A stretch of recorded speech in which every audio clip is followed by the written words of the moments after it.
सर्वोत्तम cement presence सरोकार।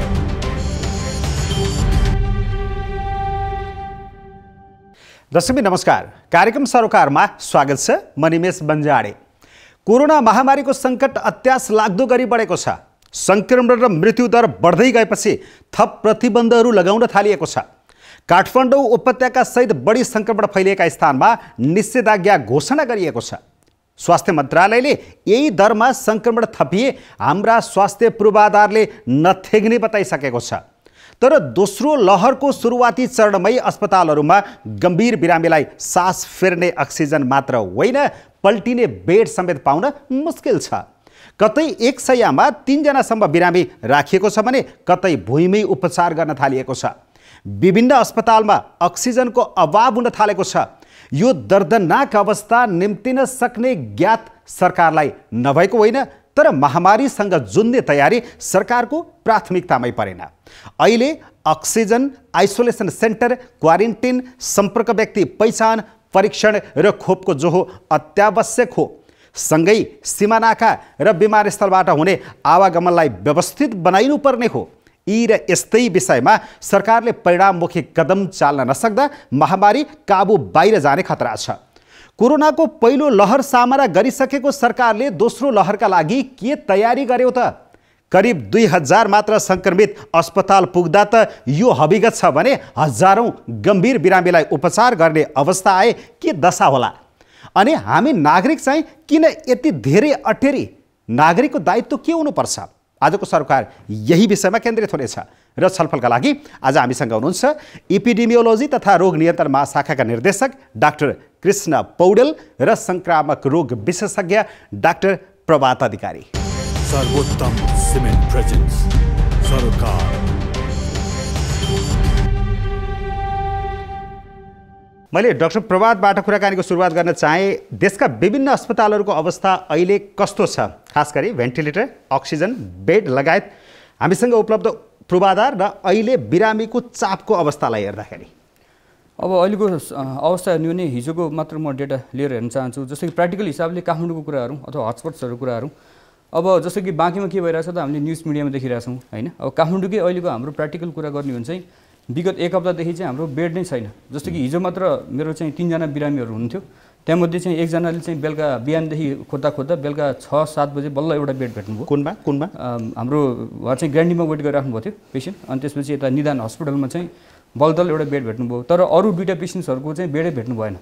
अनि त्यहाँमध्ये एकजना चाहिँ भेन्टिलेटर पनि चाहिरहेको थियो। त्यसपछि उहाँको के भयो चाहिँ मलाई थाहा भएन, मलाई चाहिँ कलहरू आइरहेको थियो। अनि हामीले चाहिँ अब विभिन्न हस्पिटल्सहरू जस्तै कि ग्रान्डी, ह्याम्स, मेडिसिटी उहाँहरू सबैसँग कुरा गऱ्यौँ, तर कतै पनि बेड थिएन। प्र्याक्टिकल सिनेरियो चाहिँ अहिले त्यही नै छ। बेड पनि छैन, अक्सिजन हुने बेड पनि हाहाकार छ होइन, त्यो पनि पाइएको छैन। भेन्टिलेटरको त कुरै छोडौँ। तर यसमा मैले कुरा उठाउनु खोजेको चाहिँ के छ भने हामीले त्यही बिचमा चाहिँ सरकारी तथ्याङ्कहरू पनि चेक गऱ्यौँ। जस्तै एचइओसीबाट जुन रिपोर्टहरू आउँछ, अब जस्तै यो काठमाडौँको हकमा चाहिँ लेखिएको के छ भने चाहिँ बेडको सङ्ख्या चाहिँ 590 बेडहरू छ र भेन्टिलेटर चाहिँ 265 भेन्टिलेटरहरू छ र त्यसमा जम्मा बेडहरू चाहिँ 94 बेड्सहरू अकुपाई भएको छ र भेन्टिलेटर चाहिँ जम्मा 43 अकुपाई भएको छ। भनेपछि त्यत्रो बाँकी भएको बेड र त्यत्रो भेन्टिलेटर जुन चाहिँ तथ्याङ्कले छ भनेर देखाउँछ, त्यो कहाँ गयो त? डाक्टर पौडेल, सोमबार बेलुकासम्म 22,234 सक्रिय संक्रमित छन्। तीमध्ये 20,535 होम आइसोलेसनमा छन् र 1,849 संस्थागत आइसोलेसनमा छन्। 268 जना आइसियुमा र 78 जनाको भेन्टिलेटरमा उपचार भइरहेको छ। जम्मा यति बिरामीलाई उपचार गर्नु पर्दा पनि यो छटफटी हुन्छ भने योभन्दा धेरै म्यासिभ स्तरमा संक्रमण बढ्यो र हजारौं अस्पताल आउनुपर्ने अवस्था भयो भने के होला? यसमा चाहिँ हामीले के बुझ्नु जरुरी छ भने सबै अस्पतालहरूमा 50% सम्म क्षमताको चाहिँ कोभिडको लागि डेडिकेट गर्नु भनेर स्वास्थ्य तथा जनसङ्ख्या मन्त्रालयले अनुरोध गरिसकेको, आदेश दिइसकेको अवस्था छ। अब यी बेडहरू जो डाक्टर प्रभातले कोट गर्नुभयो, यहाँले कोट गर्नुभयो, यिनीमै अहिले हामीले हामी सुनिरहेका छौँ कि विशेष गरी बाँकेमा त अलि बढी नै त्यहाँको क्षमताभन्दा बढी गाह्रो भएको त्यो हामी बुझ्न सक्छौँ। तर काठमाडौँमा भएको बेड सङ्ख्यामा चाहिँ जुन जसरी प्रस्तुत भइरहेको छ कि बेड नै नपाउने हो, मैले पनि सूचना पाएको छु, मलाई पनि फोनहरू आउँछ। यसमा चाहिँ हामीले सबै बेड चाहिँ कोभिडको लागि डेडिकेट गर्न सकेका छैनौँ, किनभने कोभिड यसरी हवात्त बढ्यो हुन चाहिँ हामीले भनिरहेका थियौँ जोखिम छ भन्दा।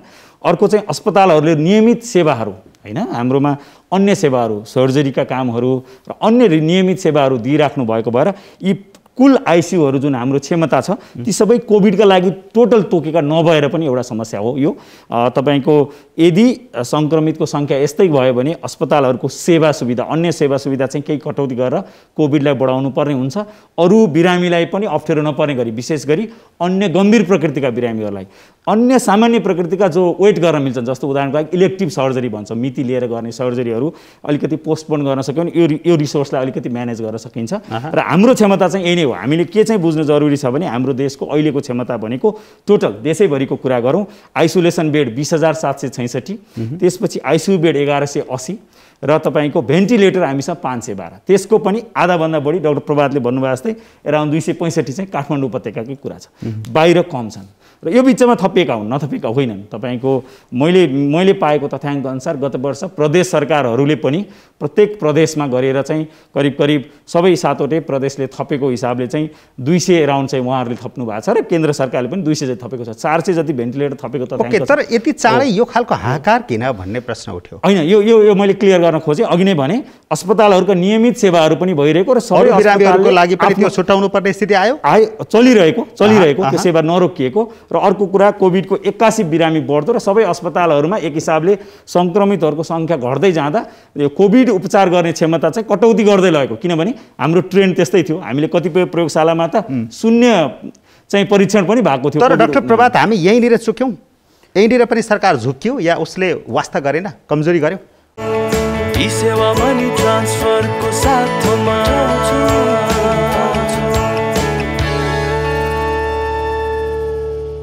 अब यसमा हाम्रो पहिलाको एक्सपिरियन्सबाट हामीले लेसन के लर्न गर्नुपर्ने थियो त्यसमा हामी चुकेकै हो।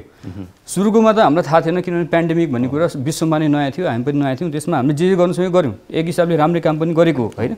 तर त्यसबाट हामीले जे चाहिँ सिक्नुपर्ने थियो त्यो अझै सिक्नु र हामीले अगाडि नै त्यो प्रेडिक्सन गरेर जुन गर्नुपर्ने थियो त्यो गरिएन। एक्जाम्पल चाहिँ जस्तो कि पहिला पनि हामीलाई के भयो थियो भने इन्डियामा आउटब्रेक भएको लगभग 1 महिनापछि नेपालमा आउटब्रेक भएको थियो भनेपछि इन्डियामा आउटब्रेकको पिकमा पुग्नुभन्दा अगाडि नै इन्डियामा जब चाहिँ त्यो क्लाइम्बिङ सुरु हुन्छ नि क्लाइम्बिङ सुरु हुन्छ भनेपछि त्यसको 1 महिना 2 महिनामा नेपालमा आउँछ भने हामीलाई पहिले थाहा हुनु पर्यो होइन।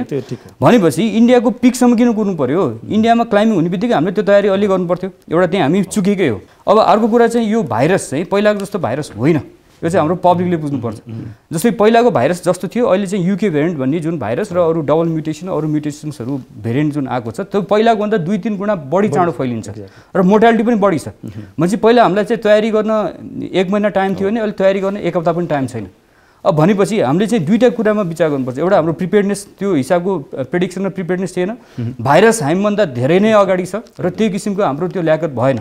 त्यही भएर अहिलेको हिसाबले गर्दाखेरि चाहिँ म एउटा तथ्याङ्कहरू भन्न चाहन्छु अहिलेको भाइरस चाहिँ पहिलाको भन्दा यो इन्फेक्टिभिटी चाहिँ 43 देखि 90% बढी छ भने मोर्टालिटी 64% बढी छ। अब त्योबाट हामीले आकलन गर्न सकिन्छ कि यो किन आउट अफ कन्ट्रोल गइरहेछ भनेर। तर सरकारले गर्नुपर्ने चाहिँ के थियो जो गरेन आखिर तपाईँले भने जस्तो पिक पोइन्टमा जाँदैछ भनिरहँदाखेरि लकडाउन गर्नु पर्थ्यो कर्फ्यू लगाउनु पर्थ्यो जे गर्नु पर्थ्यो होला त्यो अर्को पाटो भयो पूर्वाधार तयारीमा कहाँनिर चुक्यो त। अब यसमा चाहिँ म दुईटा कुरा भन्छु जस्तै कि यो यति चाँडै अत्तालिनु पर्ने यति चाँडै छटपटी यसमा यो जस्तो कि यो जुन एपिडेमिक भइरहेछ यसमा चाहिँ हामीले दुईटा कुरामा फोकस गर्छौँ। एउटा भनेको प्रिभेन्सन एपिडेमिक नै नहोस् भनेर अर्को एपिडेमिक भइहाल्यो भने हाम्रो प्रिपेयर्डनेस अथवा सर्ज म्यानेजमेन्ट यो दुईटा कुरामा फोकस गर्छौँ। प्रिभेन्सनमा चाहिँ जम्मा 4वटा पाटाहरू छन्। सबभन्दा एउटा भनेको चाहिँ ह्युमन मोबिलिटी रेस्ट्रिक्सन गर्नुपर्छ किन भाइरस उडेर जाने होइन भाइरस त एउटा मान्छेबाट अर्कोबाट अर्को मान्छेले भाइरस पुग्ने भाइरस हामीमा चढेर जान्छ भने हामी आफै सङ्कल्पित के अरे संयमित नभएर बस्ने भने त भाइरस त हामीबाटै सर्छ होइन। भनेपछि यो जुन मोबिलिटी छ यसलाई चाहिँ कन्ट्रोल गर्नु पर्थ्यो र अहिलेको अवस्थामा चाहिँ लकडाउन गरेको एकदम ठिक हो तर 1-2 हप्ता अगाडि नै गर्नु पर्थ्यो त्यो मेरो पर्सनल ओपिनियन हो होइन। भनेपछि ह्युमन मोबिलिटी रेस्ट्रिक्सन गर्नु पर्थ्यो। सेकेन्ड भनेको चाहिँ प्रिभेन्टिभ मेजर्स भनेको हामीले अहिले जसरी मास्क लगाइरहेको छौँ मास्क चाहिँ 24 घण्टा लाउनु पऱ्यो सङ्क्रमित व्यक्ति नसङ्क्रमित व्यक्ति सबै लाउनु पऱ्यो डिस्टेन्स 6 फिटको डिस्टेन्स मेन्टेन गर्नु पऱ्यो र हात सफा राख्नु पऱ्यो यो दोस्रो पक्ष हो।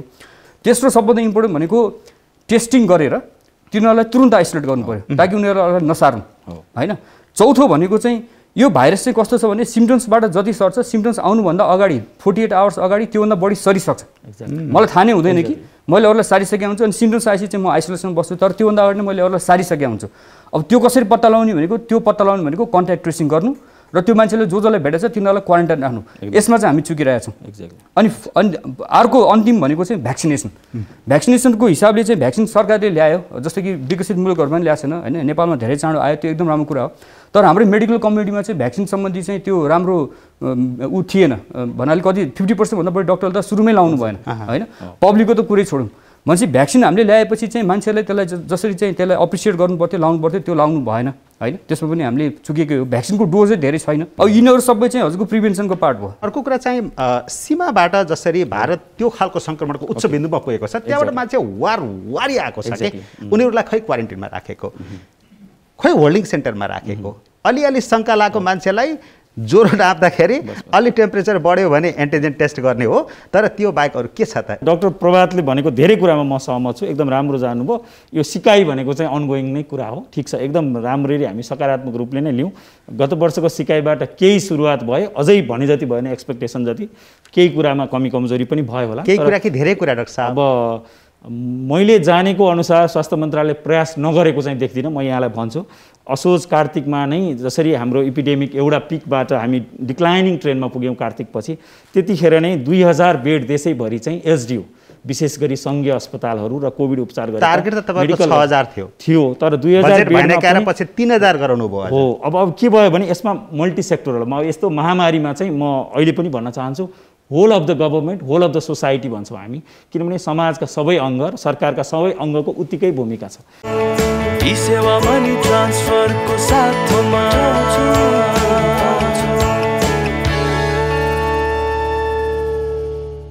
हामीले जे जति बजेट हामीले ल्याउन सक्यौँ त्यसका पनि ठुलै कथाहरू छन् त्यसका पनि र एसडियू बनाउने चाहिँ तयारी स्वरूप धेरै ठाउँमा बजेट गयो र अहिले हाम्रो स्थिति हामीले बुझ्न सक्दा 500वटा बेड चाहिँ तयार भइसकेको काठमाडौँकै केही हस्पिटल जस्तो कुरा गरौँ टिचिङले पुरा गर्न सकेन त्यो टार्गेट पाटनले पुरा गर्न सकेन अहिले वीरले अलिअलि गर्दैछ वीरमा चाहिँ चलेको बुझ्यो टिचिङमा चाहिँ अझै कम्प्लिट भएको छैन 1200 बन्दै पैसा दिएर पनि नगरेको हो कि दिन नसक्या हो अब यसका आफ्ना केही खरिदका प्रक्रिया इम्प्लिमेन्टेसनका प्रक्रिया त्यसका कम्प्लेक्सिटीहरू यसमा जिम्मेवार छन् विशेष गरी सार्वजनिक निकायको खरिद प्रक्रिया निजी जस्तो त्यति छिटो छरितो छैन त्यसका ठिक छ यो काठमाडौँभित्र कुरा भयो जाउँ सीमातिर एकपटक पुगौँ हो ल सीमामा एकचोटि अब यहाँको एकदम डाक्टर प्रभातले भने जस्तै टेस्टिङ आइसोलेसन क्वारेन्टाइन र भ्याक्सिनेसनमा मेरो टोटल सहमत छ विशेष गरी कन्टेनमेन्ट इज इम्पोर्टेन्ट होइन कन्टेनमेन्टको हिसाबले र लकडाउनको पनि उहाँले भन्नुभएको कुरा ठिक छ सीमा हामीले के बुझ्नु जरुरी छ भने ऐतिहासिक रूपमा नेपाल भारत बीच चाहिँ खुल्ला सिमाना रहेको छ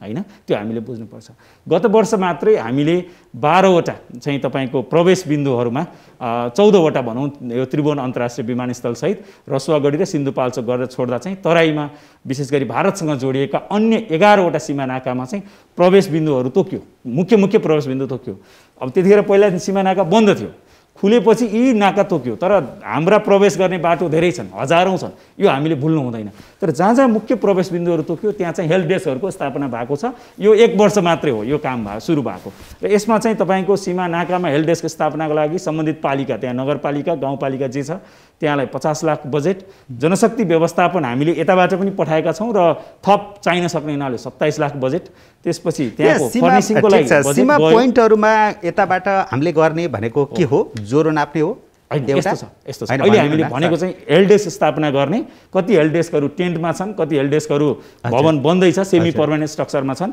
प्रयासरत छन् एक अर्को चाहिँ त्यहाँ गर्ने भनेको स्क्रिनिङ गर्ने स्क्रिनिङमा चाहिँ धेरै कुरा हुन्छ कहिलेकाहीँ हिस्ट्री मात्रै सोधेर पनि हुन्छ ज्वरो थियो कि तपाईँले काम गर्ने होटलमा अथवा काम गर्ने ठाउँ कोही सङ्क्रमित थियो कि अथवा तपाईँ कहाँबाट आउनुभएको जस्तो उदाहरण अस्ति महाराष्ट्र धेरै बर्निङ इस्यु थियो अहिले त होल इन्डिया भइसक्यो त्यो बेला चाहिँ महाराष्ट्र बढी जोखिम त्यो ठाउँकोलाई अलिकति बढी सोध्ने र यहाँले भने जस्तै ज्वरो नाप्ने ज्वरो नापेपछि मलेरियाको अरू कोभिडको एन्टिजेन परीक्षण गर्ने यहाँहरू थाहा जानकारी पनि छ होला हजारौँ परीक्षण चाहिँ भएको छ सीमितताको बीच म चाहिँ एक्सेप्ट गर्छु सीमितता छ लिमिटेसन छ बट टेस्टिङ भएको छ यो यसलाई अब यहाँले कसरी लिनुहुन्छ मेरो हिसाबले यो ठुलो प्रयास हो हैन चुनौती छ म आफै पनि हेल्प डेस्क पुगेको ठीक छ तर हामी देशभित्र चाहिँ अब बन्द गरेर राखेका छौँ डाक्टर साहब ठीक छ डाक्टर साहब देशभित्र बन्द गरेका छौँ अर्थात् एउटा तलाउलाई लक गर्न खोजिरहेका छौँ दायाँ बायाँ कतैबाट पनि लिक हुन नदिउँ यसलाई टाइट गरेर राखौँ भनेका छौँ तर त्यही तलाउमा आउने मेन धारो चाहिँ अथवा मेन खोलो चाहिँ हामी खुल्ला छोडिदिएका छौँ त्यो धमिलो खोलो परिरहन्छ हामी त्यसमा छान्ने उर्ने नगर्ने हामी त्यसलाई फिल्टर नगर्ने अनि बन्द गरेर के काम उताबाट वारवाटी सङ्क्रमित ल्याउने होइन छान्ने काम भइरहेको छ र अब चाहिँ नयाँ चाहिँ आज उसमा पनि आउला अहिलेको नयाँ नीतिले चाहिँ हामी नेपाली नागरिक बाहेक नेपाली नागरिकलाई रोक्न सकेनौँ रोक्नु पनि भएन हाम्रै दाजुभाइ दिदीबहिनीहरू आफ्नो देश आउन रोक्ने कुरा पनि त्यो त कसैले भनेको छैन नगर्नु उहाँहरूलाई देश बसाउने अधिकार सुरक्षित पूर्ण अधिकार छ, हो, सुरक्षित उहाँलाई हुनुपर्छ त्यो सुरक्षित अधिकार। राख्ने तर उपायको हिसाबले आइसकेपछि Exactly. क्वारेन्टिनमा राख्नु बस, पर्यो। बस, ठिक छ, म हाम्रो भन्छु। क्षमता पुगेन, सबै चेक गर्न सकेनौँ, क्वारेन्टिनमा राखिदिउँ अथवा होल्डिङ सेन्टरमा लगेर म राखौँ। जोडौँ यसमा हाम्रो अहिलेको प्रयास चाहिँ अब एउटा टेस्टिङ जुन चाहिँ हामी चाहन्थ्यौँ सबैको परीक्षण होस्, त्यो व्यवहारिक रूपमा सम्भव भएन र 2-3टा कुरा यहाँ डाक्टर प्रभात पनि हुनुहुन्छ, अब हामीले साइन्स पढेको अनुसार त्यो टेस्ट गर्दा नि एन्टिजेन भन्ने गर्दा पनि तपाईँको भाइरल लोड भन्ने हुन्छ क्या, भाइरसको लोड कम भएको व्यक्तिमा टेस्ट गरेर पनि त्यो वेस्ट हुन सक्छ। त्यसैले अनिवार्य 10 दिन क्वारेन्टाइन यस आई एग्री गर्नै पर्छ र हामीले टेस्टिङ कम्प्लिट हुन सक्दैन, लिमिटेसन छन्, सबैलाई लिन सकिन्न, किनभने हजारौँ फर्किँदा त्यो हेल्प डेस्कमा रहेको 4-5 जना 8-10 जना थपौँला, हामीसँग कुर्ने ठाउँ छैन। अहिले तत्काललाई होल्डिङ सेन्टर बनाइसकेका छैनौँ, तर बनाउने भनेर नीतिगत निर्णय र बजेटको व्यवस्थापन गर्ने भइसकेको छ, टाइम लाग्ला। नभइन्जेलसम्म स्वास्थ्य मन्त्रालयले यदि कोही सङ्क्रमित पत्ता लाग्नुभयो, उदाहरणको लागि भन्छु, गड्डा चौकीमा पत्ता लाग्नुभयो, बैतडी जानुपर्ने छ, बाटोमा धेरैलाई सङ्क्रमण हुनसक्छ, त्यसको व्यवस्थापन के छ भने 2000 रुपियाँ प्रति व्यक्ति दिएर त्यो चाहिँ हामी आइसोलेसनको शुल्क हो, त्यो चाहिँ है संस्थागत आइसोलेसनको पालिकाले होटेलमा पनि राख्न सक्छ स्थानीय रूपमा व्यवस्थापन गरेर भनेर हामीले प्रदेशहरूलाई र विशेष गरी सीमा भएका चाहिँ जिल्लाहरूलाई भनिसकेका छौँ। मन्त्रालयले लिखित निर्देशन दिइसकेको छ। तर यहाँ के चाहिँ छ भने पैसा दिन सुरु भइसक्यो, पैसा रिइम्बर्स गर्ने हो, उहाँहरूले चाहिँ शोध भर्न मागेपछि मन्त्रालयले दिने हो। अनि त्यो PCR टेस्ट गरेर पोजिटिभ देखिएको खण्डमा एन्टिजेनबाट मात्रै पनि हुन्छ। एन्टिजेन अहिले हामीले सीमामा चाहिँ एन्टिजेन नै गरेका छौँ। यदि लक्षण भएकोमा एन्टिजेन नेगेटिभ छ भने चाहिँ PCR गर्छौँ, किनभने कन्फर्मेसनको लागि। क्वारेन्टाइन सेन्टरहरू पनि बनाउँदै अनि हुनुहुन्छ? क्वारेन्टाइन र होल्डिङ सेन्टरहरू बन्दैछ, नबन्दा पोहोर हामीले यसको नराम्रो अनुभव रह्यो र यहाँले भन्नुभयो जस्तै सिकाइको कुरा गर्ने हो भने संस्थागत क्वारेन्टाइनमा धेरै जोड योपालि दिएन है, किनभने धेरै कुरा व्यवस्थापन छिटो समयमा नसकिँदो रहेछ। अहिले पनि पोहोरको जस्तै भयो, बिचमा हामी सङ्क्रमण घट्दै जाँदा धेरै सिस्टम चाहिँ सबैजना भनौँ न रिल्याक्सकै स्थितिमा गयौँ र झ्याप्प सङ्क्रमण बढ्यो। उहाँले भनेको एकदम ठिक हो, हामीले राइट टाइममा पिक गरेर एडभोकेसी चाहिँ गरेको हो। प्रिभेन्सनको हिसाबले अब म EDCDले भन्नै पर्छ, हामी सँगै पनि छौँ डाक्टर प्रभात र हामीहरू, हाम्रो एडभोकेसी सुरु भएको हो, नभएको होइन। तर एक्सनहरू लिने बेलामा धेरै सेक्टरको चाहिँ त्यत्तिकै सहभागिता चाहिँदो रहेछ। जस्तो विद्यालय बन्द गर्नु अथवा अन्य विधिबाट गर्नु भन्ने हामीले एडभोकेसी गर्दा कति पक्ष सहमत नै हुनुहुन्थेन। त्यो यो तपाईँहरू दुवैजनालाई मेरो एउटा कमन प्रश्न हो कि होइन भन्ने मात्रै जवाफ दिनुहोस्। कोरोनाको दोस्रो लहर तेस्रो लहर पनि आउन सक्छ भन्ने त वर्ल्ड वाइडमा हामीले देखेको होइन त? होइन त? एकदम हो। सबै देशहरूमा दोहोरेर रिपिट भएर आएको छ। अनि हामी चाहिँ रिल्याक्स भएर बसेर गल्ती गर्न पाइन्थ्यो भन्ने मात्रै हो कि मेरो अघिदेखिको प्रश्न। ई सेवा मनी ट्रान्सफरको साथमा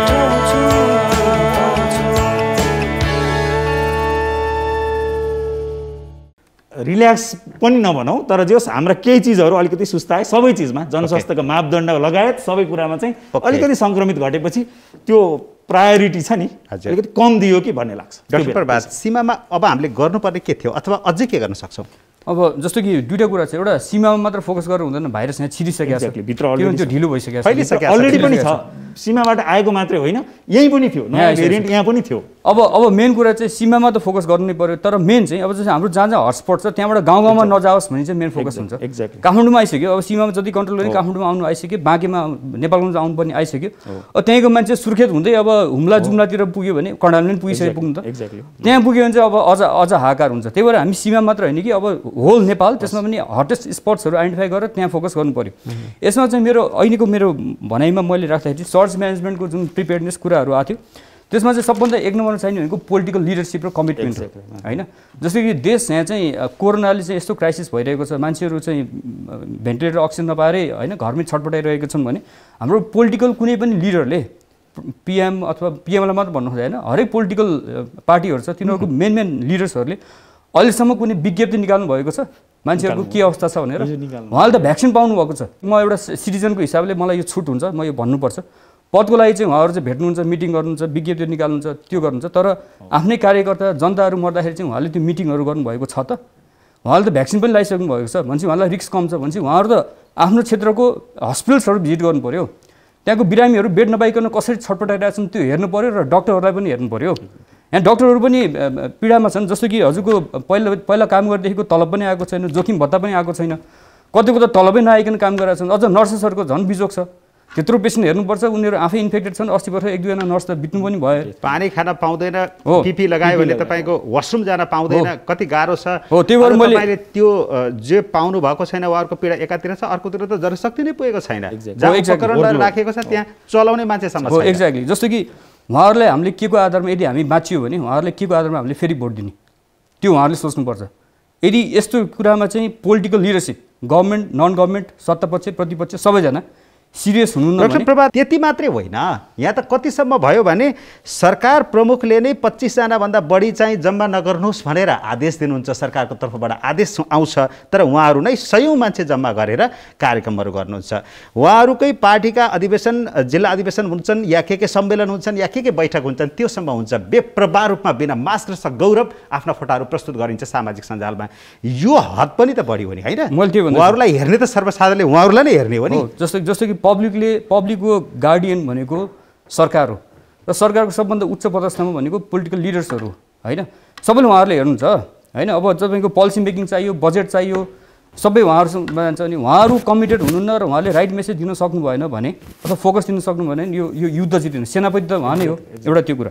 सेकेन्ड, हाम्रोमा चाहिँ प्रब्लम भनेको कोअर्डिनेसनको कमी हो। जस्तो कि हजुर अक्सिजन भन्नुहोस्, बेड भन्नुहोस्, एम्बुलेन्सको म्यानेजमेन्ट भन्नुहोस्, फन्ड भनेको त तेस्रो पक्षमा आउँछ, म्यान पावर भनेको चौथोमा होला।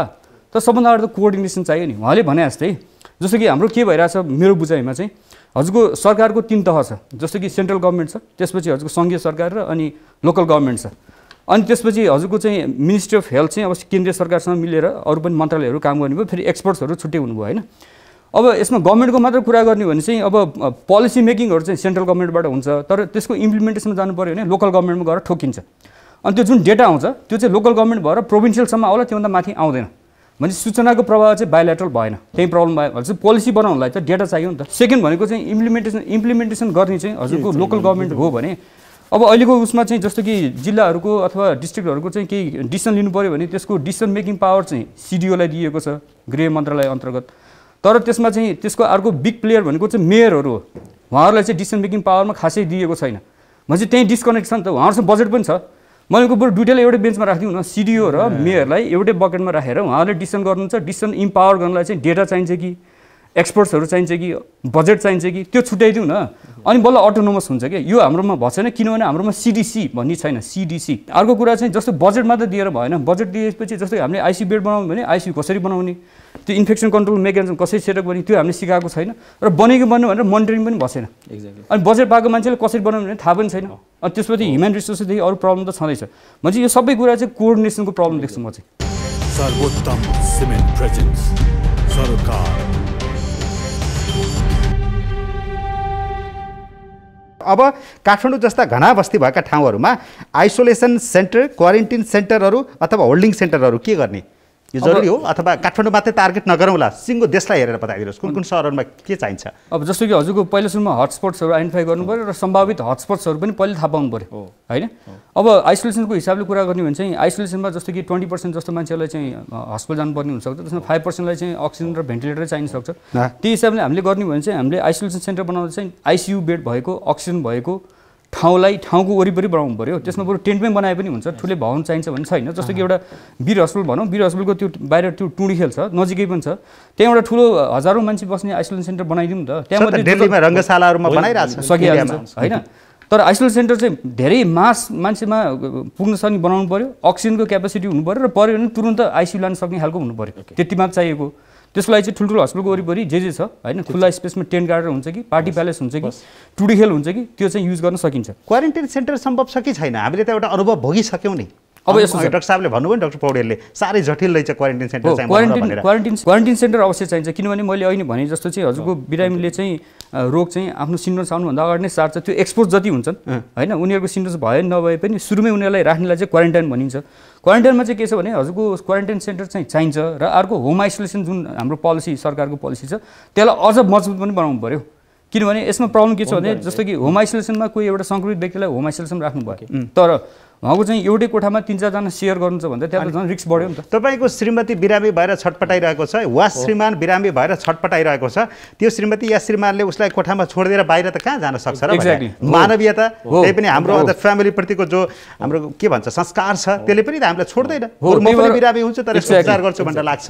एक्ज्याक्टली सरकारले जिम्मा लिनु पर्यो। हो त्यही भन्नु खोजेको मैले चाहिँ सबैलाई होम आइसोलेसन गर्न सकिन्न, त्यस्तो कुराहरू जुनमा चाहिँ गर्न सकिन्न, त्यस्तोलाई चाहिँ आइसोलेसन क्वारेन्टाइन छुट्टै व्यवस्था हुनु पर्यो र त्यो जिम्मा चाहिँ सरकारले लिनु पर्यो। सरकार चाहिँ केन्द्रीय सरकार पनि हुनसक्छ, स्थानीय सरकार पनि हुनसक्छ, तर सरकारले जिम्मा लिनु पर्यो। अर्को कुरा चाहिँ हाम्रो 80% हाम्रो हेल्थ केयर स्ट्रक्चरमा 80% इनपुट चाहिँ हाम्रो प्राइभेट सेक्टरको छ। तर अहिलेको यसमा चाहिँ प्राइभेट सेक्टरसँग कोअर्डिनेसन अथवा उनीहरूको त्यो प्रोएक्टिभनेस चाहिँ खासै देखिएको छैन। काठमाडौँको हकमा भन्यो भने ठुल्ठुलो हस्पिटल्सहरूले चाहिँ बेडहरू ओपनहरू गर्नुभएको छ, तर अझ जति पनि प्राइभेट हस्पिटल छन्, सानोतिनो प्राइभेट हस्पिटलहरू उहाँहरू ओपन अप हुनुभएको छैन। र मेडिकल कलेजहरू हाम्रो हजारौँको बेड सङ्ख्या भएको मेडिकल कलेजहरूमा बेड त छ भनिएको छ, तर अहिले पनि उहाँहरूबाट रिफर चाहिँ कि सरकारीमा कि चाहिँ ठुल्ठुलो हस्पिटल्सहरूमा रिफर भइरहेको छ।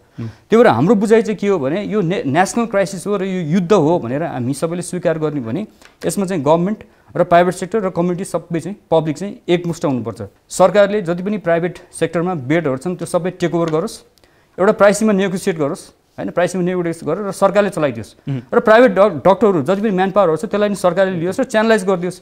त्यो त एकमुष्ट गर्न सक्यो नि त। भनेपछि हस्पिटल्सको बेडहरू पनि हामीले सरकारले जिम्मा लिएर चलाउन पायो अनि त्यो पनि सब्सिडाइज रेटमा। आइसोलेसन सेन्टर पनि प्यारलल गर्नु पायो। यसरी गरी कोअर्डिनेसन गर्यो भने चाहिँ सबै मिलेर गरिन्छ र यसमा चाहिँ एउटा लिडरसिप चाहियो र यो गर्न पनि सकिन्छ। ठिक छ, तर हामीले सोचेर मात्र चाहिँ भएन। ओके डाक्टर पौडेल, यो बेला भएको छैन हो अझै? होइन भइसक्यो। अहिले चाहिँ के हामीले वैशाख 6 गते निकालेको सम्भावित दोस्रो लहरको चाहिँ सङ्क्रमणको रोकथाम तथा नियन्त्रण सम्बन्धी आदेश छ। यहाँले हेर्नुभयो भने यी कुराहरू उहाँले भनेको भिजन स्पष्टसँग गरिएको छ। 200 बेडभन्दा कम भएका अस्पतालहरूको हकमा प्रदेश सरकारले कोअर्डिनेट गर्छ। 15 जुन बेडहरूका चाहिँ सबै स्थानीय निकायले कोअर्डिनेट गर्छ र आइसोलेसन र होल्डिङ सेन्टरहरूको कुरा पनि पालिकाहरूले बनाउनुहुन्छ र आवश्यकता अनुसारको एकदम सही हो। हामीलाई क्वारेन्टाइन पनि चाहिन्छ। 10 दिन क्वारेन्टाइन बाहिरबाट आउनेहरूलाई अब हामी काठमाडौँमा निषेधाज्ञामा जाँदा हाम्रो यहाँबाट जाने दाजुभाइ दिदीबहिनीहरू जो हुनुहुन्छ हाम्रै नागरिकहरू आफ्नै परिवारका सदस्यहरू गाउँमा पुग्दा पनि सङ्क्रमण नलानुहोस् भनेर सबै पालिकाहरूले पनि यो आइसोलेसन सेन्टर बनाउनु भएको थियो, बिचमा बन्द पनि थियो।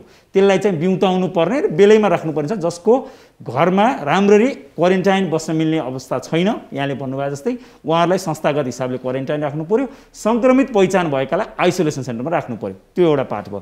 200 बेडभन्दा बढी भएको हकमा चाहिँ स्वास्थ्य तथा जनसङ्ख्या मन्त्रालयले मेडिकल कलेजहरू सबैसँग एग्रिमेन्ट गरेको छ र यो आदेशमा स्पष्ट छ। सङ्कट बढ्दै जाँदा सरकारले उपलब्ध सबै साधन स्रोत उपकरण सबै अस्पतालको चाहिँ प्रयोगमा ल्याएर चाहिँ चलाउने भनेर यसमा भिजन गरिएको छ र मन्त्रालयले लिएको दिशा पनि त्यही नै हो। अब सङ्क्रमण बढ्दै जाँदा डाक्टर प्रभातले भन्नुभएको जस्तै अब पहिलो हकमा यहाँले भन्नुभएको ठिक हो, धेरै सङ्क्रमितहरू सरकारी अस्पतालमै छन्, निजी अस्पतालहरूले लिइरहनु भएको छैन। म उहाँहरूलाई अनुरोध गर्न चाहन्छु, यो महामारी हो, यसमा हामी सबै मिलेर जुट्ने हो र मन्त्रालयले शोध भर्ना दिने स्पष्ट नीति राखिसकेको छ। बिरामीको अवस्था अनुसार 3500, 7000 अथवा 15000 कति चाहिने हो, कुन अवस्थाको बिरामी हो त्यो अनुसारको छ र उहाँहरूको अलिकति यसमा चाहिँ के छ भने त्यति रकमले हामीलाई पुग्दैन कि भन्ने छ। ठिक छ, त्यो रिभिजिट पनि मन्त्रालयले गर्ला। त्यो हो भने संस्थागत हिसाबले आउनु पर्ला, उहाँहरूको निजी हस्पिटलहरूको पनि संस्था। यसमा कोही जिम्मेवारीबाट नभागौँ, सबै मिलेर काम गरौँ। हामीसँग यो अवसर छ र मन्त्रालयले त्यो दिशा चाहिँ लिन्छ। यो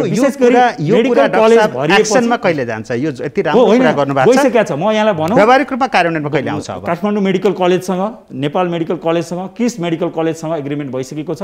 काठमाडौँमा बेड बढिरहन्छ, समस्या हुनसक्छ भनेर बाँकेमा पनि नेपालगञ्ज मेडिकल कलेजसँग एग्रिमेन्ट गरिसकेको अवस्था हो र यहाँले हेर्नुहुन्छ होला बाँकेमा उनीहरूले उपचार गराउन सुरु गरिसके। उनीहरूले उपचार गराउन सुरु गरिसके। बाँकेमा यहाँले नेपालगञ्ज मेडिकल कलेजले बिरामी राखेर उपचार गरिरहेको छ। काठमाडौँको हकमा चाहिँ एक्स्ट्रा जस्तो दुवाकोटमा रहेको केएमसी को, त्यसपछि तपाईँको दहचोकको मनमोहन मेडिकल कलेज, कीर्तिपुर लगायतका अन्य जुन छ नि सम्भावित स्थानहरूको पनि पहिचान गरिएको छ र वीर अस्पतालमा रहेको 200 बेडको लागि पनि स्वास्थ्य मन्त्रालयले लागिरहेको छ। यहाँ चाहिँ अलिकति समस्या जनशक्ति भन्दाको भन्दै कसरी गर्ने, यसलाई पनि फास्ट ट्र्याकबाट ल्याउनलाई यहाँले हिजोको सूचना हेर्नुभयो भने नेपालगञ्जको हाम्रो भेरी प्रादेशिक अस्पतालको सूचना हेर्नुभयो भने प्राथमिकताको आधारमा भर्ना गर्ने भनेको छ। यहाँ चाहिँ अलिकति अघि यहाँले भन्नुभएकोमा जोड्छु, हाम्रो वीर हस्पिटलको ओएनएम र म त्यतिखेर कान्ति बाल अस्पतालमा थियौँ, हामीले अर्गनाइजेसन म्यानेजमेन्ट सर्वे चाहिँ त्यतिखेर नै पेश गरेको, कुनै कुनै मन्त्रालयमा गएर अड्किरहेको अवस्था छ।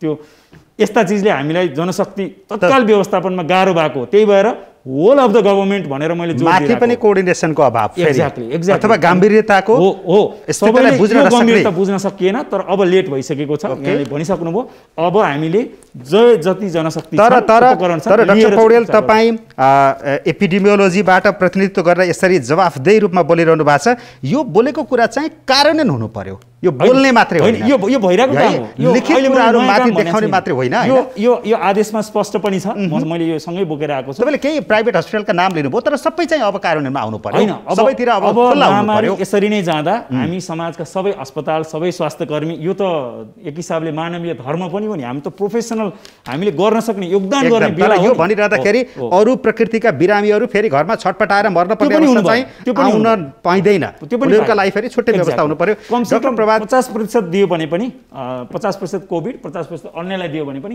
कम्प्रोमाइज नहोला तत्कालको बेडहरूलाई चाहिँ व्यवस्थापन गर्ने हो भने चाहिँ जस्तो कि अहिले नन कोभिड को पेसेन्ट्सहरू जुनको इलेक्टिभ सर्जरी भइरहेछ त्यो चाहिँ बन्द गरौँ जस्तो कि इमर्जेन्सी सर्जरी छ भने त गर्नु परिहाल्यो नत्र अरू इलेक्टिभ सर्जरीहरू छ भने त्यसलाई बन्द गरौँ त्यो पछि हामीलाई भेन्टिलेटरहरू पनि ओपन अप हुन्छ बेड्सहरू पनि ओपन अप हुन्छ अक्सिजन पनि ओपन अप हुन्छ त्यो एउटा गर्नु पर्यो र अर्को कुरा चाहिँ हरेक हस्पिटलमा चाहिँ कोभिड नन कोभिड जो भने पनि हरेक हस्पिटलमा चाहिँ 15-20% बेडहरू चाहिँ कोभिडको लागि छुट्याउनु पर्यो किनभने तपाईँले कोभिड हस्पिटल चाहिँ 50% भन्नुपर्छ कोभिड हस्पिटल चाहिँ छुट्याउनु त छँदैछ तर कुनै पेसेन्टमा चाहिँ सुरुमा ज्वरो आयो भने टेस्टको रिपोर्ट नआएसम्म कोभिड हो कि होइन त हामीलाई थाहा हुन्न नि त होइन भनेपछि तत्कालै तिनीहरूलाई आइसोलेट गर्ने चाहिँ हरेक हस्पिटलले गर्नु पर्यो कि अब म कोभिड हस्पिटल होइन भनेर सुख पाइएन है यो चाहिँ हरेक प्राइभेट हस्पिटल्सहरूले बुझ्नु पर्यो एकदमै र अर्को कुरा चाहिँ एउटा डर यस्तो हुँदैन यो दुवै खालेलाई एकै ठाउँ उपचार गर्दाखेरि झन् भयावह स्थिति हुँदैन होइन मैले त्यही भन्छु इटलीतिरको कुरा उपचार गर्दाखेरि थर्ड छ म पनि जोडौँला गत वर्ष हामीले सुरुमा टेकुलाई जोड्यौँ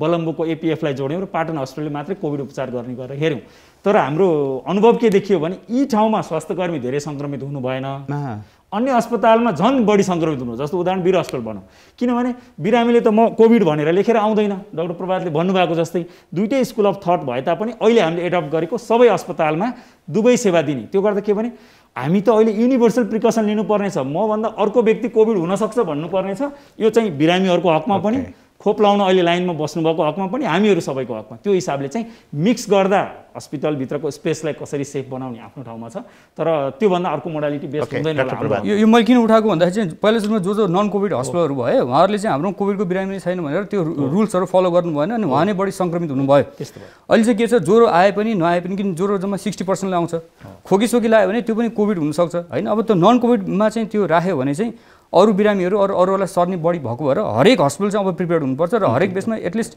50% 20% जति एउटा छुट्टी चाहिँ राख्नुपर्छ है ज्वरो आयो भने टेस्टको रिपोर्ट आए पनि नआए पनि उहाँहरूलाई चाहिँ म छुट्टै राख्छु भनेर अर्को व्यवस्था नभएसम्म त राख्नु पर्यो नि त एउटा त्यो कुरा अर्को कुरा चाहिँ म केमा जोड गर्न चाहन्छु भने जस्तो ह्युमन रिसोर्सेसहरूको मोबिलाइजेसनको कुराहरू छ भने हाम्रो यसमा टेक्नोलोजीको जोड गर्नुपर्छ जस्तै काठमाडौँको हकमा त हामीसँग आइसियुको डक्टरहरू हुनुहुन्छ तर काठमाडौँ बाहिर त कोही पनि डक्टरहरू हुनुहुन्न होइन अहिले के भइरहेछ भने काठमाडौँको हस्पिटलमा 40% जस्तो बेड्स चाहिँ बाहिरको बिरामीबाट भरिरहेको छ जस्तै पोखरा चितवन नेपालगञ्जबाट आइरहेको छ होइन अब हामीले त्यो बिरामीहरूलाई त्यहीँ म्यानेज गर्न सक्यो भने त काठमाडौँ आउनु पर्न नि त होइन काठमाडौँको 40% बेड त ओपन अप भयो नि त अहिले नै अब त्यो कसरी गर्न सकिन्छ भने यहाँको डक्टर उता पठाउन पनि गाह्रो छ के गर्न सकिन्छ भने टेली आइसियु सुरु गरौँ यहाँको चाहिँ एउटा आइसियुको अथवा लङ्स डक्टरहरूको एउटा बिगरको टिम बनाऊ जुन हस्पिटलमा चाहिँ बिरामीहरू भर्ना हुन्छ त्यहाँ चाहिँ हामीले यता रिमोटली नै टेलिमेडिसिनबाट हेर्नु त्यो त त्यही व्यवस्था भयो त्यही टेक्नोलोजीको प्रयोग गरौँ टेक्नोलोजी अनि अर्को कुरा चाहिँ कन्ट्याक्ट ट्रेसिङमा नि टेक्नोलोजीको युज हुन्छ किनभने कन्ट्याक्ट ट्रेसिङ चाहिँ हामीले गरिरहेको चाहिँ अब फोन कल्सहरूबाट हो त्यो चाहिँ पोसिबल छैन किनभने हजुरको दिनमा हजारौँ केस आउँछ कतिवटा फोन कल गरेर भ्याउँछ एउटा इन्टरभ्यू नै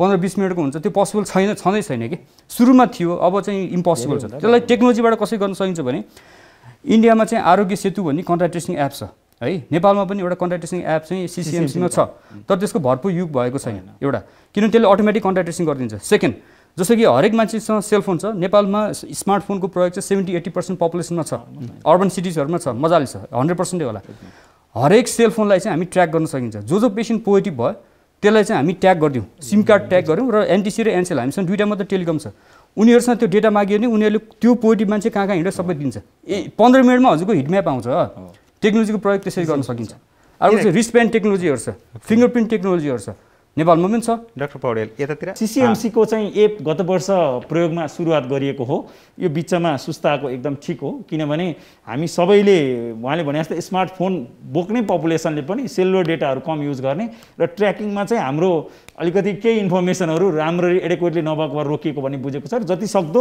हामी यो यसले चाहिँ सहयोग लिन सक्छ भने हामी यसमा सकारात्मक छौँ, अघि बढाउन कोसिस गर्छौँ। अधिकांश जो होम आइसोलेसनमा बसेका बिरामी हुनुहुन्छ उहाँलाई सरकारी प्रतिनिधिले अहिले सम्पर्क गर्ने स्थिति छैन। यो अघिल्लो लहरमा पनि गरिएको थिएन, स्वयं त्यसको भुक्तभोगी हामी पनि छौँ। हामीलाई कसैले पनि सम्पर्क गरेन है, किनकि हामीले जहाँ परीक्षण गरेका थियौँ त्यहाँ हाम्रो एड्रेस दिएका छौँ, नाम दिएका छौँ, तर वडालेसम्म सम्पर्क गरेन भनेपछि त अरूको स्थिति त्यहीँबाट थाहा पाउन सकिन्छ कसरी सम्पर्कमा आयो भन्ने कुरा।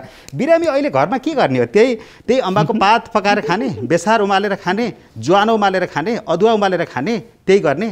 अथवा मैले डाक्टर प्रभातलाई चिने, मैले चिनेको आधारमा डाक्टर प्रभात म बिरामी भएँ, मलाई गाह्रो भयो भनेर सोध्ने, तपाईँले औषधि भन्ने होला। त्यो बाहेक अरू के गर्ने? अब सरकार कनेक्सन कहाँबाट हुन्छ त्यहाँ? म यसमा कुरा जस्तो कि सबभन्दा अगाडि त बिरामीहरू हरेक नेपाली सिटिजनलाई चाहिँ कोभिड चाहिँ सिम्टम्सहरू के हुन्छ, कुन कुन सिम्टम्स भयो भने चाहिँ तुरन्त हस्पिटल जाने भन्ने थाहा हुनु पऱ्यो है। त्यसपछि छुट्टै कुराहरू त्यो भन्ने हुन्छ। यदि तपाईँ होम आइसोलेसन बसिराख्नु भएको छ भने तपाईँले यो 4वटा सिम्टम्स चाहिँ ख्याल गर्नु होला।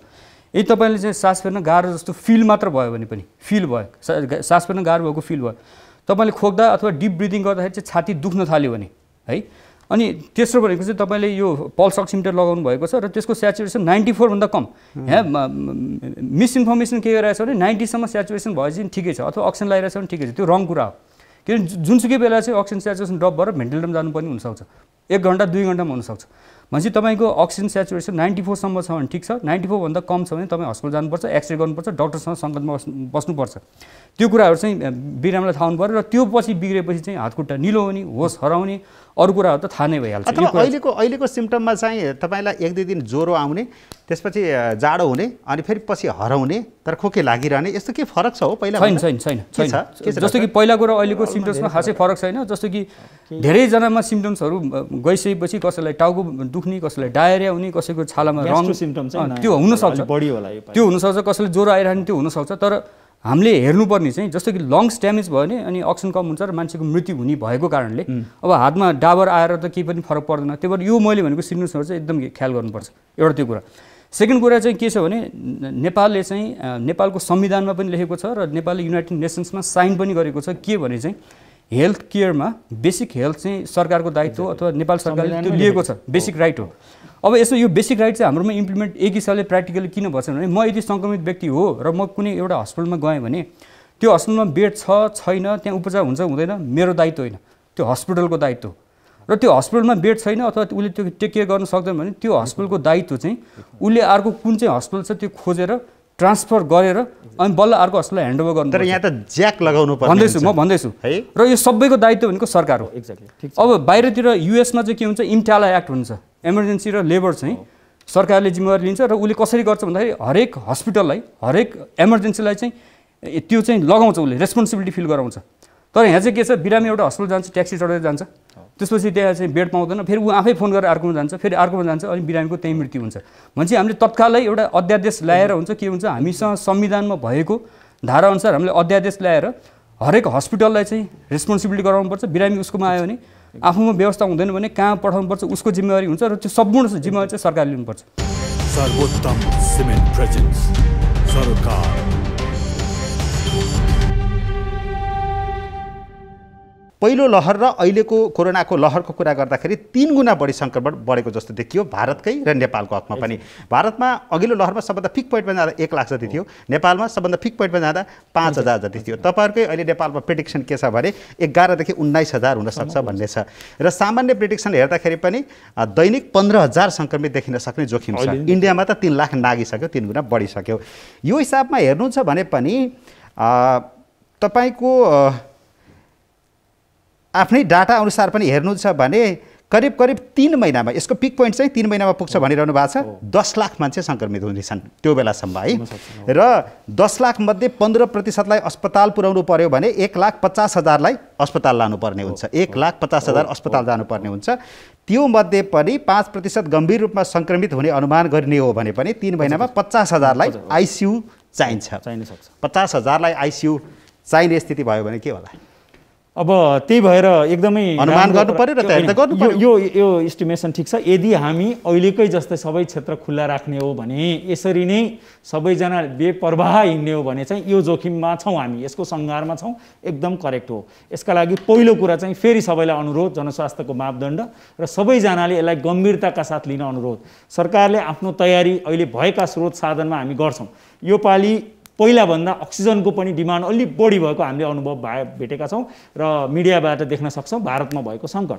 अक्सिजनको हकमा हामीसँग उत्पादन क्षमता छ भनेर अक्सिजन उत्पादकहरू विशेष गरी काठमाडौँ बाहिर चाहिँ 18वटा र काठमाडौँभित्र 7वटा चाहिँ अक्सिजन उत्पादकहरू हुनुहुन्छ। उहाँहरूले गत वर्ष 20% मात्रै उत्पादन गर्नुभएको तथ्याङ्क छ। त्यही भएर अक्सिजनको हिसाबले सिलिन्डरमा अलिकति हामीलाई चुनौती हुनसक्छ। त्यसका लागि सरकारले आवश्यक निर्णय गरेको छ, भन्सार छुट लगायतका प्रक्रिया। तर चुनौती छ, भारतबाट नआए पनि अन्य देशबाट पनि ल्याउनु पर्ने हुनसक्छ। सिलिन्डर हामीले व्यवस्थापन गऱ्यौँ भने अक्सिजनमा धेरै समस्या नहोला। बेडहरू हामीसँग अघि मैले भने चाहिँ अहिले नै हामीसँग चाहिँ 20,000 बेड चाहिँ छ, आइसोलेसन बेडहरू छ। तर त्यो 20,000 बेडमा पनि थप्न सकिने ठाउँ छ र भोलि यस्ता सङ्क्रमण भयो भने हामीले पालमा राखेर पनि उपचार गर्नु पर्न सक्छ। त्यसका लागि सम्पूर्ण अस्पतालहरू, स्वास्थ्यकर्मीहरू तयार रहनु पर्यो। 50,000 जतिलाई नै आइसियु चाहिनु पर्ने स्थिति एकैचोटि होइन, 3 महिनाको पिरियडमा चाहिन सक्ने हो। तर पनि एक्स्ट्रा केयरको लागि भोलि हामीले विदेशको अनुभव देख्यौँ। इटालीमा न्युरोसर्जनले चाहिँ तपाईँको भेनोपन गरेको देख्यौँ, औषधि दिएको देख्यौँ। त्यो अवस्था रहन सक्छ यदि हामी सबै अझै सचेत भएनौँ भने। त्यसैले सबैलाई अनुरोध छ, यो महामारी यसरी बढिरहेको छ, त्यो हिसाबले हामी भोलि म त नेफ्रोलोजिस्ट हो अथवा म त डायबिटिज मात्र हेर्ने हो भन्ने पनि पर्ने छुट हुनेवाला छैन।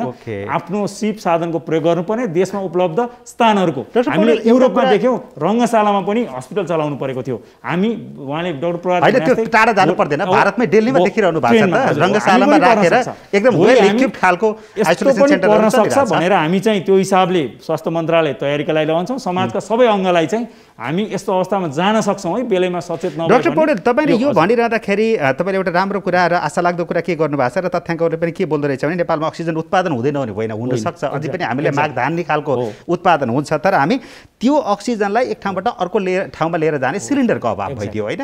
तर यो अभाव पनि त ठुलो भयो। तपाईँलाई कर्णालीमा अक्सिजनको सर्टेज छ, कर्णालीमा मान्छे छटपटाइरहेछ, चितवनतिर अक्सिजन छ तर लिएर जाँदाखेरि छैन सिलिन्डर। अब के गर्ने? अब यसका लागि सँगसँगै एकदम राम्रो हो, यो चाहिँ व्यवहारिक पनि हो। जस्तो बुटबलको अक्सिजन उत्पादकले म जुम्ला पठाउन अलिक गाह्रो मान्नु पर्यो, किनभने मेरो सिलिन्डर त्यहाँ धेरै दिन होल्ड हुन सक्छ, फर्केर आउन। यो चाहिँ अहिले हामीलाई चुनौती छ। त्यसका लागि सबै ट्याङ्करमा लिएर जान चाहिँ सकियो। अब ट्याङ्करमा चाहिँ लिक्विफाइड गर्नुपर्ने रहेछ। त्यो लिक्विफाइड गर्ने प्रविधि हाम्रो चाहिँ अक्सिजन उत्पादकहरूसँग रहन्छ, रिलेटिभली महँगो रहेछ। त्यसको हकमा पनि हामीले भन्सार नेपालमा के गर्नुपर्ने हो, सरकारले यसमा काम गर्नेछ। किनभने अहिले हामीले बुझेको चाहिँ त्यही नै छ, लिक्विफाइड गर्ने चाहिँ अहिले हामीसँग प्रविधि धेरै रहन्छ। त्यो हिसाबले अक्सिजन कन्सन्ट्रेटरहरू भन्ने पनि हुन्छ धेरै ठाउँमा, जस्तो कर्णालीमा प्रयोग गर्ने गरेर इनोभेटिभ हिसाबले बनेका अक्सिजन कन्सन्ट्रेटरहरू पनि छन्। स्वास्थ्य सेवा विभागसँग पनि केही ब्याकअपमा छ। त्यो स्वास्थ्य मन्त्रालयले थप यस्ता अक्सिजन कन्सन्ट्रेटरहरू ल्याउने हिसाबले पनि तयारी गरिरहेको छ। डाक्टर प्रभात, स्थिति यस्तो छ, भयावह हुन सक्ने सम्भावना छ, प्रबल सम्भावना छ। तर नागरिकमा यो खालको चरम लापरवाही चाहिँ किन होला? अब जस्तो कि एउटा चेतनाको कमी नै भन्छु। अनि अर्को कुरा चाहिँ हाम्रो पब्लिक सेन्टिमेन्ट चाहिँ के छ भने चाहिँ हाम्रो चाहिँ जे कुरा पनि नेगेटिभ रूपमा हेर्छौँ, शङ्काको दृष्टिले हेर्छौँ र we are kind of anti government sentiment पनि छ। किनभने यो गरेको चाहिँ के होला, यो होइन, त्यो विभिन्न कुराहरूले हेर्छौँ। यसमा चाहिँ यो क्राइसिसको उसमा चाहिँ एकअर्कालाई आरोप प्रत्यारोप गर्ने टाइम होइन। यसमा चाहिँ हाम्रो सेनापति भनेको हाम्रो गभर्मेन्ट हो होइन, उहाँहरूले लिड गर्नुहुन्छ, हामीले सपोर्ट गर्ने हो। एकअर्कासँग यस्तो कुराहरू हामी बन्द कोठामा हाम्रो भइरहेको हुन्छ कुराहरू होइन, यसरी मिलेर जानुपर्छ र पब्लिकले चाहिँ अलि रुल्सहरू फलो गर्नुपर्छ होइन, जबरजस्ती भयो नि गर्नुपर्छ। र यसै बिचमा चाहिँ एउटा समय छ भने एउटा कुरा म राख्नु चाहन्छु। म अझै यसमा जोड्छु, पब्लिकले अघिल्लो लहर त हामीले सामना गरेको, मेरो अङ्कललाई पनि लागेको, मेरो भाइलाई पनि लागेको, खासै केही भएन, अलिअलि ज्वरो आएर मलाई पनि सन्चो भएको, अहिले पनि केही हुँदैन, बेकारमा डराउन दिएका छन्, यो हौवा हो, यसले केही पनि गर्दैन, यहाँ कसले व्यापार गर्न खोज्दैछ, यो खालको अहिले पनि। अनि यस्तो पनि होला, जस्तो कि हामी त अब हस्पिटलमा काम गर्छौँ, दिनदिनै बिरामी पेसेन्ट्सहरू हेर्छौँ, त्यहाँको मृत्यु भएको बिरामी पनि हेर्छौँ होइन। जस्तो कि हाम्रो 100%मा 3% मात्र मोर्टालिटी भयो भने पब्लिकलाई त 97% ठिक हो भन्ने मात्र थाहा हुन्छ नि त होइन। अनलेस त्यो 3% हेर्न तपाईँ हस्पिटलमा अथवा चाहिँ आर्य घाटमा जानुभयो भने त तपाईँलाई त थाहा पनि हुँदैन, भएको चाहिँ त्यही नै हो। 3 महिनामा चाहिँ जस्तो 2 लाख जनाको डेथ हुन्छ भन्नु र 1 वर्षमा 2 लाखको डेथ हुँदाखेरि त बिस्तारै हुन्छ, थाहा पनि हुँदैन। तर त्यो 2 लाखको डेथ एकचोटि 3 महिनामा भयो भने त त्यो त क्राइसिस भयो, किनभने हाम्रो बेडै छैन। र अर्को सबभन्दा ठुलो कुरो पब्लिकले के थाहा पाउनुपर्छ भने 20%लाई अक्सिजन चाहिन्छ सपोज होइन, तर भोलि बेडै पाएन र अक्सिजन पाएन भने 3% मोर्टालिटी हुने ठाउँमा अब 20% मोर्टालिटी हुन्छ होइन। किनभने त्यही भएर हाम्रो क्राइसिस भनेको चाहिँ मेन कुरा चाहिँ यसको मोर्टालिटी त छँदैछ, त्योभन्दा पनि हामीले त्यो म्यानेज गर्न सकेन भने यसको मोर्टालिटी चाहिँ 3%बाट 20%मा जान्छ। त्यो भएर हामीले आत्तिनुपर्छ र पब्लिकले त्यो बुझ्नुपर्छ। र अर्को यसमा कुरा मैले जोड्नु खोजेको के भन्दाखेरि चाहिँ अब इकोनोमिक कोल्याप्स भएर चाहिँ लकडाउन गर्नु हुँदैन भन्ने कुरा छ, तर त्यो गलत कुरा हो। जस्तो कि लकडाउन गर्नु भनेको कस्तो हुन्छ, तपाईँले मोटरसाइकल चलाइराख्नुपर्छ, पङ्चर भयो भने तपाईँले के भन्छ, मोटरसाइकल रोक्नुहुन्छ, त्यो पङ्चर भएको टायरलाई चाहिँ पानीमा डुबाउनुहुन्छ, अनि कहाँबाट पङ्चर भन्छ त्यो टाल्नुहुन्छ, फेरि मोटरसाइकल चलाउनुहुन्छ। अहिले पनि त्यही नै हो। अहिले चाहिँ हामीले के गर्नुपर्छ, लकडाउन गरेर कहाँनिर एउटा क्राइसिस भएर चाहिँ त्यसलाई टाल्नको लागि चाहिँ टाइम मागेको, त्यो नगरेर तपाईँले मोटरसाइकल चलाइराख्नु भने अर्को पनि पङ्चर हुन्छ, अर्को पनि पङ्चर हुन्छ, पुरै टायरै चेन्ज गर्नुपर्छ, तपाईँ गन्तव्यमा पुग्नुहुन्न। इकोनोमिक क्राइसिस पनि त्यही हो। तर यहाँनिर एउटा प्रश्न के उठ्यो अरे डाक्टर पौडेलले पनि याद गर्नुभएको छ, सरकारले जानेको भनेकै कोरोना सङ्क्रमणलाई रोक्नको लागि, नियन्त्रण गर्नको लागि पहिलो र अन्तिम उपाय भनेकै लकडाउन, त्यो बाहेकहरू गर्दैन, यसो पऱ्यो कि लकडाउन हानिदिन्छ अनि सुत्छ। त्यो छुट छैन, त्यो हुँदैन। किन हुँदैन भने एकदम अब पब्लिक पर्सपेक्टिभ यहाँले ल्याइदिनु भयो, ल्याउनै पर्छ मिडिया मार्फत। हामी चाहिँ विगत 4 हप्तादेखि विभिन्न प्रयास गरिरहेछौँ नि, जनस्वास्थ्यको मापदण्ड पालनामा, विशेष गरी तपाईँको सार्वजनिक यातायातले के गर्ने, पब्लिकले के गर्ने लेखेका छौँ, अनुरोध गरिरहेका छौँ। हामीले कमसेकम जनस्वास्थ्यको मापदण्ड, यहाँ डाक्टर प्रभातले खोप भन्नुभयो, अहिले खोपभन्दा सबभन्दा महत्त्वपूर्ण भनेको सामाजिक दूरी कायम, मास्कको प्रयोग र ह्यान्ड हाइजिन अथवा सरसफाइमा ध्यान दिने हो। यति कुरामा मात्रै ध्यान दिनु भने यहाँनिर थिएन होला, सरकारले गर्न पर्ने, जुटाउनु पर्ने पूर्वाधारहरू नजुटाइकन बस्ने, चुपचाप लागेर बस्ने, त्यत्रो सङ्कट भोगेर पनि अहिले यो सङ्कट नयाँ आए जसरी गरेर बस्ने, तर जनतालाई चाहिँ अलि गाह्रो भएको लकडाउन ठोकिदिइहाल्ने। ठिक छ, जनमानसको त्यो सेन्टिमेन्ट हुनसक्छ, तर कन्टेन गर्नलाई डाक्टर प्रभातले भन्नुभयो अहिले हामीसँग उपाय छैन। यो the way it is spreading, अहिलेको चाहिँ हजुरको हेर्नुभयो भने विश्वमा सबैभन्दा द्रुत गतिमा बढ्ने देशमा हामी पर्छौँ र हाम्रो चाहिँ बेसिक रिप्रोडक्सन नम्बर 2 बाट क्रस गरिसकेको छ। हामीले गत वर्ष लकडाउनमा त्यसलाई चाहिँ 1 भन्दा तल सारेका थियौँ। भन्नको मतलब एउटा व्यक्ति सङ्क्रमित भयो भने 2 भन्दा बढी व्यक्तिलाई सार्ने हिसाबले हामी बढिरहेका छौँ। 2 भन्दा बढी हुनासाथ यो चाहिँ गणितीय हिसाबले पिक लिइरहेको छ, हामी देख्न सक्छौँ। एभ्री तेस्रो दिन चाहिँ हामी डबल भइरहेका छौँ। भनेको हाम्रो पिक पोइन्ट कहिले हुनसक्छ? पिक पोइन्ट अरू 1.5 महिना 2 महिना लाग्न सक्छ यदि हामीले चाहिँ, र फेरि घट्न अर्को त्यस्तै लाग्छ। त्यही भएर कमसेकम 3-4 महिना हाम्रो अवधि त अब यसले लियो। यो बिचमा यहाँले भन्नुभयो जस्तै जेठ असार साउन भदौसम्म चाहिँ हामी यदि हामी चेतेनौँ भने, अहिले मसँग के तथ्याङ्क छ भने डाक्टर प्रभात, काठमाडौँ बाहिर 90% व्यक्तिहरूले मास्क लगाउनु हुँदैन। हामी यति फुकिरहेका छौँ। फोन यहाँले भन्नुभयो 90%को हातमा फोन छ, फोन घन्टी डायल गर्न साथ त्यही कुरा भन्छ कोभिडबाट यसरी बच्ने, तर हामी अझै सुध्रेका छैनौँ।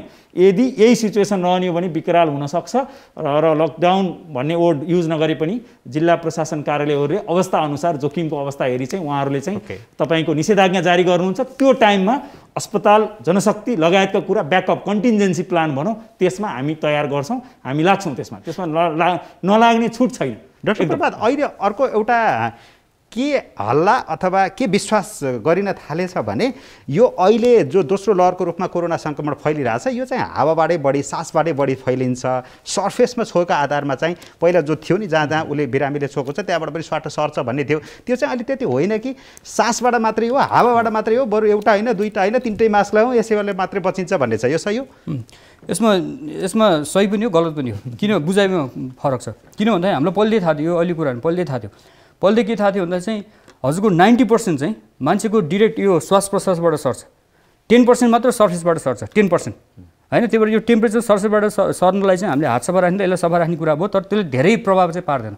मेन प्रभाव चाहिँ के हुन्छ, मान्छेबाट मान्छेमा सर्ने भएर मास्क लगाउनु पऱ्यो, दुईटै पछिल्लो मास्क लगाउनु पऱ्यो, डिस्टेन्स मेन्टेन गर्नु पऱ्यो, ताकि 90% तपाईँले प्रिभेन्सन गर्न सक्नुहुन्छ। अब त्यो 90%मा पनि के हुन्छ, धेरै जसो चाहिँ 6 फिटको डिस्टेन्सभित्रमा ठुल्ठुलो हामीले आँखाले नदेखिने तर अलि रिलेटिभली ठुलो थुप्रो छिटाहरू चाहिँ त्यहाँ उछिटिएर सर्छ। तर कहिले कहिले चाहिँ कस्तो हुन्छ भने बन्द कोठा छ र भेन्टिलेसन छैन भने त्योभन्दा सानो कणहरू चाहिँ हावामा जान्छ र कोठाभरि 6 फिटभन्दा टाढाको मान्छेलाई पनि सर्छ। त्यसलाई चाहिँ एरोसोलाइजेसन भन्छ, एयरबोर्न स्प्रेड भन्छ। त्यो स्पेसली चाहिँ हाम्रो चाहिँ आइसियुमा, इमर्जेन्सीमा अथवा चाहिँ अरू बन्द प्लेनमा कोठा त्यस्तोमा जहाँ भेन्टिलेसन छैन त्यहाँ चाहिँ हुन्छ। त्यो अहिले जे भइरहेको छ त्यो त पहिलेदेखि नै थाहा थियो होइन। त्यही भएर चाहिँ हामीले के गर्ने गरेका छौँ भने चाहिँ पब्लिकमा अथवा अरू ठाउँहरूमा चाहिँ हामीले यस्तो खालको मास्क लगाउँछौँ होइन। तर तपाईँ आइसियु, इमर्जेन्सी अथवा हस्पिटलमा काम गर्नुहुन्छ भने तपाईँलाई N95 लगाउनुपर्छ, किनभने त्यो बाँकी जुन एरोसोलाइजेसन हुन्छ त्यसबाट प्रिभेन्ट गर्नलाई। अनि अर्को कुरा के हुन्छ भने चाहिँ तपाईँको हावाबाट सर्ने भइदियो भए त काठमाडौँभरि एक ठाउँमा भएपछि त एकचोटि जान्थ्यो, तर त्यस्तो छैन नि त। हावाको फ्लो जता जता भयो उतै उता रोग जान्थ्यो, तर त्यो छैन।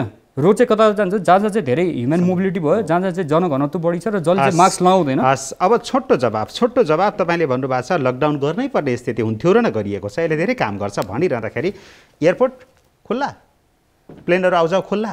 अब एयरपोर्ट र यसको विषयमा चाहिँ अहिले भने जस्तो बोर्डरकै कुराहरू हो होइन, त्यसबाट आउने चाहिँ जस्तो कि हामीले टेस्टिङ गर्नु पऱ्यो, अनि त्यहाँबाट कोही पोइडी छन् तिनीहरूलाई आइसोलेट गर्नु पऱ्यो, एक्सपोज छ भने क्वारेन्टाइन गर्नु पऱ्यो, त्यो कुरा त गर्नै पर्छ है, त्यो गर्नै पर्छ। एक दुईवटा कुरा म थप कुरा के राख्न चाहन्छु भने जस्तो कि हाम्रो हेल्थ केयर इन्डस्ट्रीलाई चाहिँ हामीले कसरी लाने भन्ने कुरा गर्नुपर्छ। जस्तै इकोनोमिक क्राइसिस भयो, अब हामीले चाहिँ हाम्रो इकोनोमीलाई चाहिँ हेल्थ केयर इन्डस्ट्रीमा कन्भर्ट गर्न सक्यो भने हामीलाई त्यहाँबाट बचाउन सकिन्छ। अब हाम्रो हेल्थ केयर इन्डस्ट्री चाहिँ के छ, हाम्रो ट्रेडिङ बिजनेस छ, हामी चाहिँ बिरामी ठिक पार्छौँ, पैसा कमाउँछौँ, त्यति मात्र छ होइन। तर अब के गर्नुपर्छ, एउटा आइसियु सेटअप गर्नलाई भेन्टिलेटर चाहिन्छ, अक्सिजन चाहिन्छ, बेड चाहिन्छ, त्यो सबै हामीले इम्पोर्ट गर्छौँ भनेपछि हामीले अहिलेसम्म चाहिँ हाम्रो नेपालमा चुरोटको कारखाना छ, रक्सीको कारखानाहरू छ, तर एउटा पनि भ्याक्सिनको कारखाना छैन, राम्रो औषधि बनाउन सक्ने कारखाना छैन।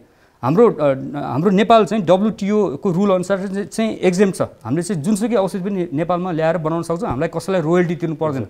बङ्गलादेशले त्यही नियमको आधारमा उसले औषधि बनाएर हामीलाई बेचिरहेको छ, इन्डियाले त्यो गर्न पाउँदैन, तर बङ्गलादेशले त्यो गरेर हामीभन्दा अगाडि गइसक्यो।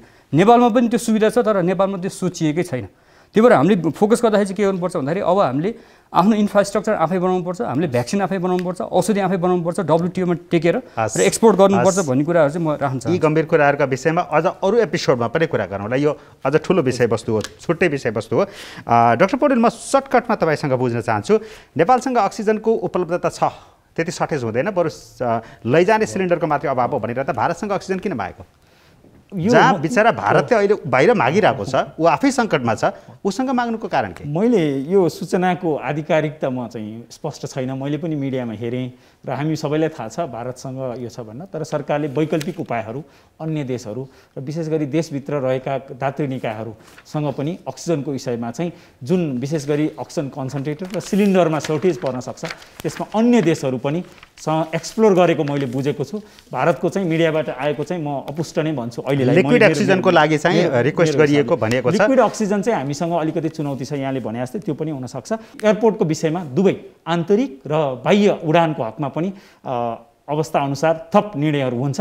आजै पनि केही निर्णय आउँछ जसले चाहिँ मेरो अपेक्षा छ, हामी चाहिँ लबिङ गरिरहेका छौँ र यो यतिकै खुल्ला रहन दिन्न र हामी सबैले जोड दिउँ। चीन, अमेरिका, बेलायत, जर्मनी, रुस र अस्ट्रेलियासँग खोपसहित अन्य स्वास्थ्य उपकरण आयातका लागि पहल थालेको थियो, त्यो परिणाममुखी बन्न सकेन, किन? अब प्रयास चाहिँ जारी छ, कति प्रयासहरू सबै रिजल्टमै पुग्छन् भन्ने छैन, सकारात्मक रिजल्टमै। खोपको लागि अहिले भारतमा भएको स्थितिले गर्दा कोभिसिल्ड जुन सिरम इन्स्टिट्युटले बनाउँछ, उहाँ सबभन्दा ठुलो म्यानुफ्याक्चरर पनि हो। यस्तै खोप चाहिँ बनाउने बेलायतले पनि बनाउँछ, कोरियामा पनि बन्दैछ। यी देशहरूसँग पनि कूटनीतिक तवरमा चाहिँ प्रयास भइरहेको छ, चीनसँग पनि कुरा भइरहेको छ र रसियासँग पनि भइरहेको मैले जानकारी पाएको छु। त्यो हिसाबले चाहिँ हामीले खोप एउटा जनस्वास्थ्यको मापदण्डपछि बचाउने अर्को भनेको खोप हो र खोपमा हामीले अब केही खोप तत्कालै हाम्रो सरकारले ल्याउँछ यो सङ्क्रमणका बीच, यो सन्तास, यो सङ्कटका बीच पनि भन्ने आशाको दियो कतै बलेको छ? गाविले हामीलाई दिनुपर्ने खोपमा पाउँछौँ भन्नेमा हामी आशावादी छौँ। कहिलेसम्म आउला पाउनु पर्ने हो। अब मैले मिति नै तोकेर भोलि पर्सि भन्न नसके पनि, किनभने यो विश्व बजारकै अहिले डिमान्ड चाहिँ बढी छ, बजारमा डिमान्ड र सप्लाईको ठुलो रोल हुन्छ र हामी चाहिँ एटलिस्ट अरू स्रोतबाट नसके पनि गाविबाट आउने स्रोतमा चाहिँ हामी सुनिश्चित भएर बस्न सक्छौँ। रुसको भ्याक्सिन स्पुत्निक V को बारेमा पनि तपाईँको सम्झौता अथवा नेपालमा एग्रिमेन्ट आइसक्यो र इमर्जेन्सी युज अथोराइजेसन चाहिँ हाम्रो औषधि विभागले दिइसक्यो र सप्लायरहरूसँग नि कुरा भएको छ र कूटनीतिक तहमा पनि कुरा भएको छ। यहाँ चाहिँ के चाहिँ बुझ्नु जरुरी छ भने सबै भ्याक्सिन म्यानुफ्याक्चरिङ प्लान्टको क्यापासिटी र डिमान्ड, उहाँहरूको डिमान्ड चाहिँ कतिको भन न सप्लाई गर्न सक्नुहुन्छ डिमान्डलाई। अहिले चाहिँ एकदम हाई डिमान्ड छ।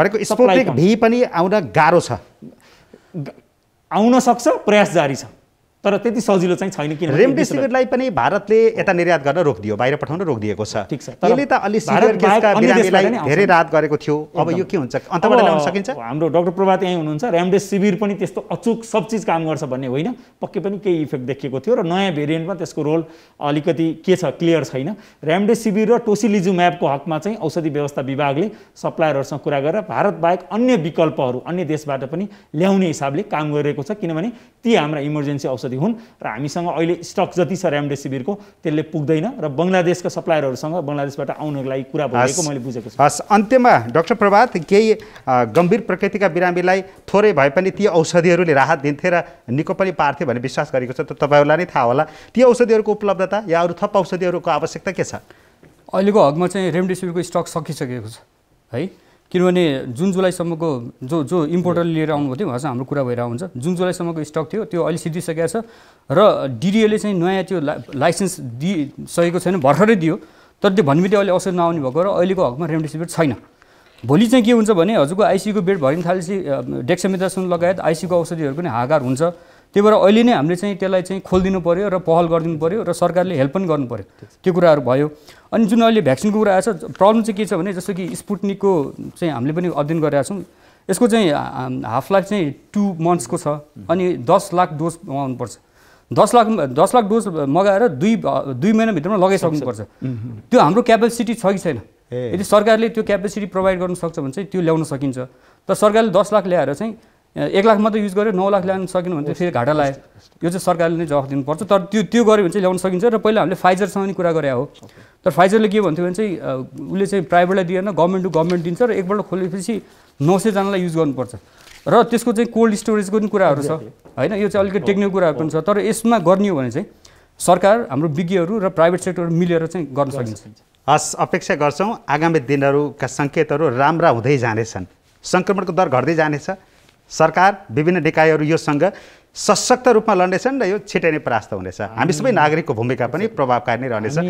सबै जिम्मेवार भयौँ भने पक्कै पनि आगामी दिन राम्रा हुनेछन्। हामी सबै चाहिँ लाग्नुपर्नेछ। म फेरि भन्छु, समाजका सबै अङ्ग सबैलाई अनुरोध पनि गर्न चाहन्छु गम्भीरतालाई लिनलाई। हस्, डाक्टर प्रभात अधिकारी, डाक्टर कृष्ण पौडेल, आजको विचार र समयको लागि यहाँलाई धेरै धेरै धन्यवाद छ। धन्यवाद, नमस्कार।